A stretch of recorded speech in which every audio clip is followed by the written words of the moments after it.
படங்களை பார்த்து வாக்கியங்கள் உருவாக்குதல், அதாவது framing sentences by looking at images.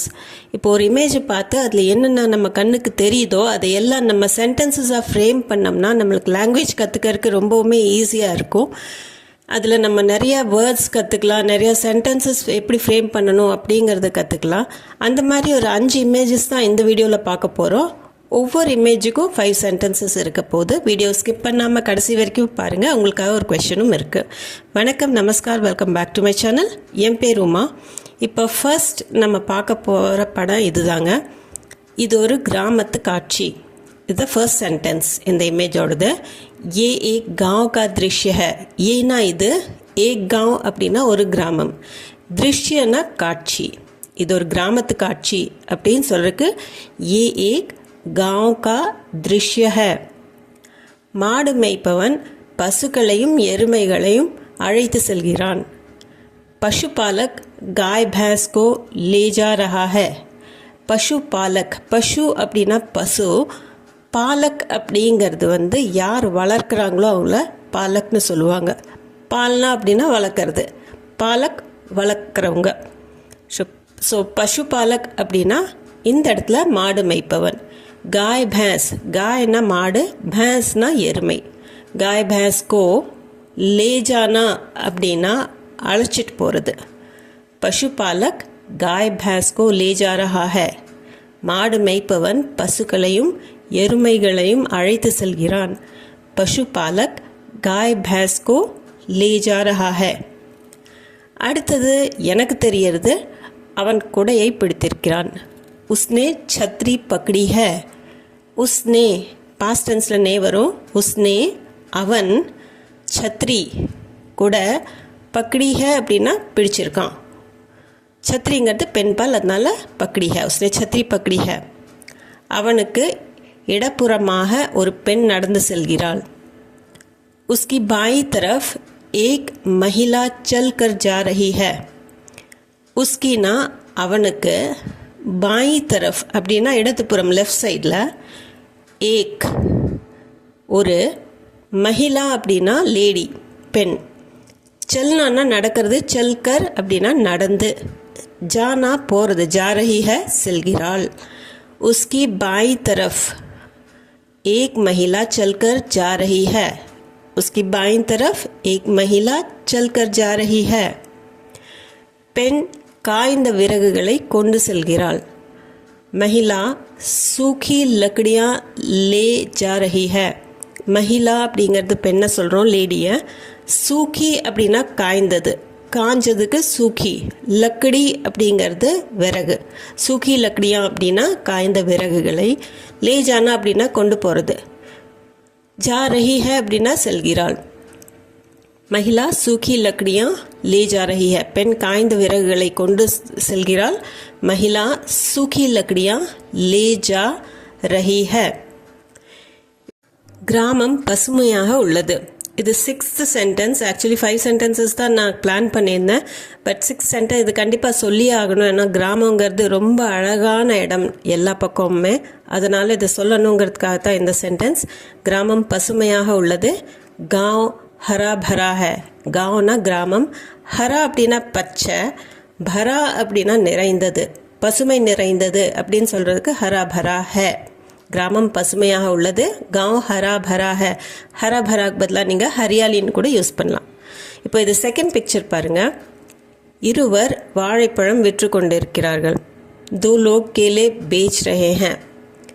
दो लोग அப்படின்னா 2 பேர். தோனா 2, லோக்னா மக்கள். ஆனால் दो लोग அப்படின்னா இருவர் அல்லது 2 பேர். கேலே, கேலானா வாழைப்பழம், கேலேங்கிறது பன்மை. பேச்னா அப்படின்னா விற்கிறது. பேச் ரஹே ஹேன் விற்று கொண்டு இருக்கிறார்கள். ஸோ இந்த இடத்துல 2 பேர் பன்மை ஆகிறதுனால பேச் ரஹே ஹேன், ரஹா ரஹின்னு வராமல் ஏ வரும், ரஹே அப்படின்னு. ஸோ दो लोग கேலே பன்மை, बेच रहे हैं विक्रांग. दो लोग केले बेच रहे हैं. வண்டியில் நிறைய வாழைப்பழங்கள் இருக்கின்றன.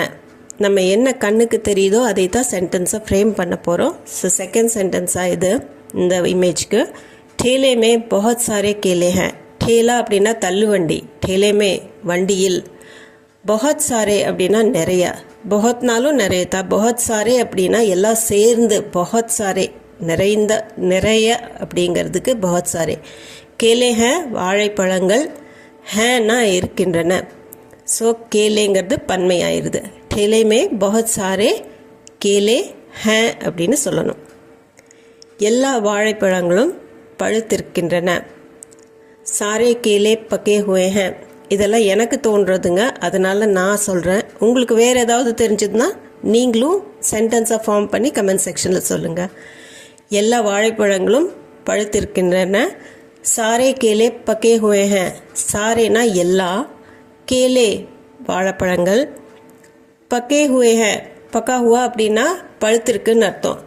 இப்போது குக் ஆகிறதுக்கும் பக்கா हुआன்னு நம்ம சொல்லுவோம். பட் இந்த இடத்துல பழுத்திருக்குங்கிறதுக்கு सारे केले पके हुए हैं. பின்புறம் சில கடைகள் மூடப்பட்டுள்ளன. पीछे कुछ दुकानें बंद हैं.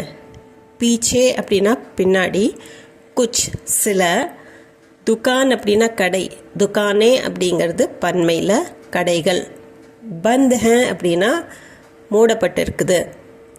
பீச்சே பின்புறம், குச் துக்கானே பந்த் ஹேன் சில கடைகள் மூடப்பட்டுள்ளன. பீச்சே குச் துக்கானே பந்த் ஹேன், பீச்சே குச் துக்கானே பந்த் ஹேன். சாலை மேடு பள்ளமாக உள்ளது. சாலை மேடு பள்ளமாக உள்ளது. சடக் ஊபட் காபட் ஹை. சடக்னா ரோடு, சாலை. ஊபட் காபட் அப்படின்னா மேடும் பள்ளமாம அல்லது கரடு முரடா அப்படி சொல்கிறதுக்கு தான் இந்த ஊபட் காபட் அப்படிங்கிறது. சடக் ஊபட் காபட் ஹை, சாலை மேடும் பள்ளமாக இருக்குது. சடக் ஊபட் காபட் ஹை, சடக் ஊபட் காபட் ஹை. நெக்ஸ்ட் மூணாவது பார்க்க போகிற இமேஜ் இது தாங்க. இது ரயில் நிலையம். ये रेलवे स्टेशन है. ஏன்னா இது ரயில்வே ஸ்டேஷன் ஹே அப்படின்னா ரயில் நிலையம். ஹேங்கிறது உள்ளதுங்கிற அர்த்தம். ஹிந்தியில் தமிழில் நம்ம அதை எழுதுறதில்ல, ஹிந்தியில் ஹே வரும் கண்டிப்பாக. இது ரயில் நிலையம். ये रेलवे स्टेशन है. நீங்கள் ये रेलवे स्टेशन का प्लेटफॉर्म है அப்படின்னு கூட சொல்லலாம். சிலர் வெளியே செல்கிறார்கள். कुछ लोग बाहर जा रहे हैं. குச் அப்படின்னா சில, லோக்னா மக்கள், குச் லோக் சில பேர், சிலர். பாஹர்னா வெளியே, ஜா ரஹே ஹேன் அப்படின்னா செல்கிறார்கள். ஜானானா போகிறது, ஜா ரஹே ஹேன் போயிட்டு இருக்காங்க. குச் லோக் சிலர், பாஹர் ஜா ரஹே ஹேன் வெளியே செல்கிறார்கள். குச் லோக் பாஹர் ஜா ரஹே ஹேன். முன்னால் ஒரு ஆடு இருக்கிறது. சாம்னே ஏக் பக்ரி ஹை. சாம்னே அப்படின்னா முன்னாடி, ஏக்னா ஒரு, பக்ரி அப்படிங்கிறது பெண்ணாடை சொல்கிறது. ஆணாடை பக்ராம்பாங்க. பக்ரி ஹே அப்படின்னா பெண்ணாடு இருக்குது. சாம்னே ஏக் பக்ரி ஹே, முன்னால் ஒரு ஆடு இருக்கிறது. சாம்னே ஏக் பக்ரி ஹே. ஒரு ஆணின் கையில் குழந்தை உள்ளது.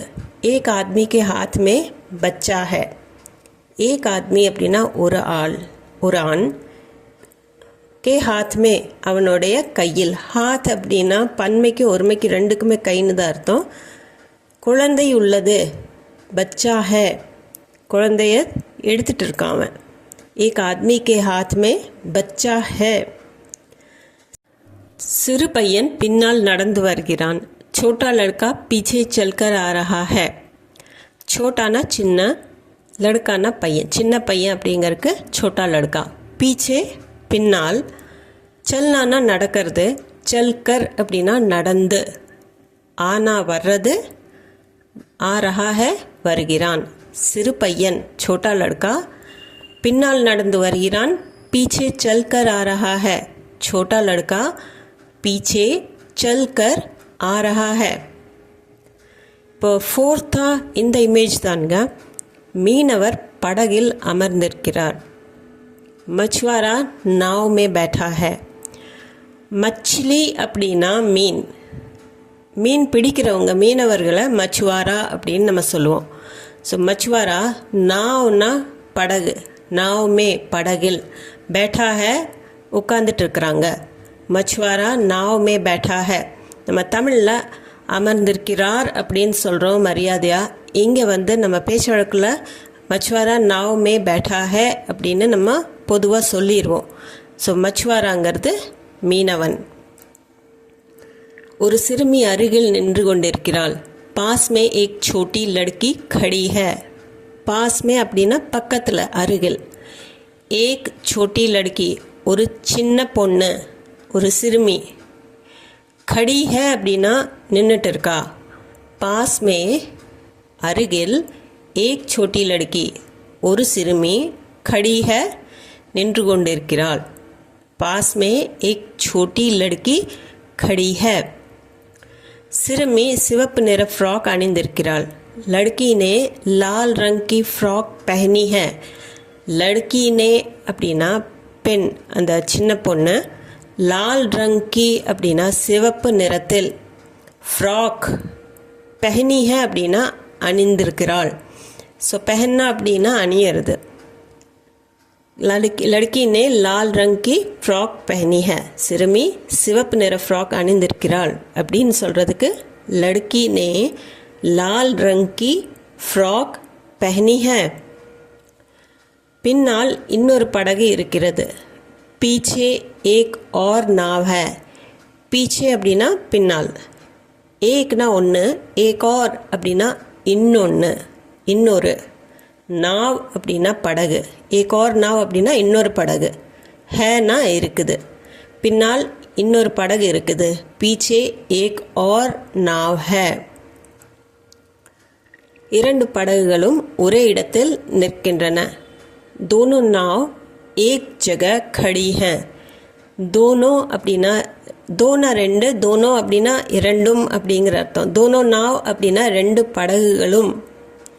ஏக் ஜகா ஒரு இடத்தில், ஜகானா இடம், ஏக் ஜகா ஒரு இடம். खड़ी हैं நிற்கின்றன. தோனோ நாவ் ஏக் ஜகா खड़ी हैं. நாவ்ங்கிறது பெண்பால் வார்த்தை, அதனால खड़ी हैं அப்படின்னு தான் முடியும். தோனோ நாவ் ஏக் ஜகா खड़ी हैं. ஸோ ஃபிஃப்த்தாக நம்ம பார்க்க போகிறது இந்த இமேஜ். இந்த மனிதர் பைக்கில் செல்கிறார். ये आदमी बाइक पर जा रहा है. ये आदमी இந்த ஆண், இந்த மனிதர் அப்படின்னு கூட நம்ம சொல்லலாம். பைக் பர் அப்படின்னா பைக்கில். இங்கே பைக்கில் அப்படிங்கிறதுக்கு பைக் மேன்னு சொல்லக்கூடாது, ஆன் த பைக்குங்கிற அர்த்தத்தில் தான் சொல்லணும். அதனால பைக் பர். ஜானானா போகிறது, ஜாரஹாக போயிட்டு இருக்கான். ஏ ஆத்மி இந்த ஆள், பைக் பர் ஜாரஹாக பைக்கில் போயிட்டு இருக்கான். இப்போது இந்த மனிதர் பைக்கில் செல்கிறான் அப்படின்னு சொல்கிறதுக்கு ஏ ஆத்மி பைக் பர் ஜாரஹாக. இவன் தலையில் தொப்பி அணிந்திருக்கிறான். இஸ்னே சிர் பர் டோப்பி பஹனி ஹை. இஸ்னேனா இவன், நே அப்படிங்கிறது பாஸ்டன்ஸ், ஹேல முடியறதுனால இது பாஸ்டன்ஸ் இல்லைன்னு நினச்சிக்கிறாங்க. அவன் ஏற்கனவே தொப்பி அணிஞ்சிருக்கிறான், அதனால தான் இது பஹனி ஹை அப்படின்னா முதல்லையே அணிஞ்சிட்டான் அவன். ஸோ இஸ்னே சிர் பர் அப்படின்னா தலையில். ஸோ அகேன் தலையில் அப்படிங்கிறது சிர்மேன்னு சொல்லக்கூடாது, சிர் பர், ஆன் ஹிஸ் ஹெட். டோப்பி தொப்பி, பஹனி ஹை அணிஞ்சிருக்கிறான். இஸ்னே சிர் பர் டோப்பி பஹனி ஹை. இஸ்னே சிர் பர் டோப்பி பஹனி ஹை. ஹெல்மெட்டை கீழே தொங்க விட்டுள்ளான். ஹெல்மெட் நீச்சே லட்காயா ஹை. ஹெல்மெட் நீச்சே அப்படின்னா கீழே, லட்கானா அப்படின்னா தொங்க விடுறது. ஹெல்மெட் நீச்சே லட்காயா ஹை அப்படின்னா ஹெல்மெட்டை கீழே தொங்க விட்டுருக்கான். हेलमेट नीचे लटकाया है. हेलमेट नीचे लटकाया है. हेलमेट கீழே தொங்க விட்டுறலாம். ஹெல்மெட் நீச்சே லட்காயா ஹை. அடுத்தது, பைக்கில் நிறைய பொருட்கள் இருக்கின்றன. பைக் பர் காஃபி சாமான் ஹை. பைக் பர் அப்படின்னா பைக் மேலே. பர்ங்கிறது ஆணுங்கிற அர்த்தம் தான் வரும். நம்ம பைக்கில் அப்படிங்கிறதுக்கு பைக் மேன்னு சொல்லக்கூடாது, பைக் பர், ஆன் த பைக். காஃபினா இந்த இடத்துல நிறைய அப்படிங்கிற அர்த்தம். சில சமயம் காஃபி அப்படிங்கிறதுக்கு இனஃப்னு நம்ம சொல்லுவோம். பட் இந்த இடத்துல காஃபி சாமான் ஹை அப்படின்னா நிறைய பொருட்கள் இருக்குது. பைக் பர் காஃபி சாமான் ஹை.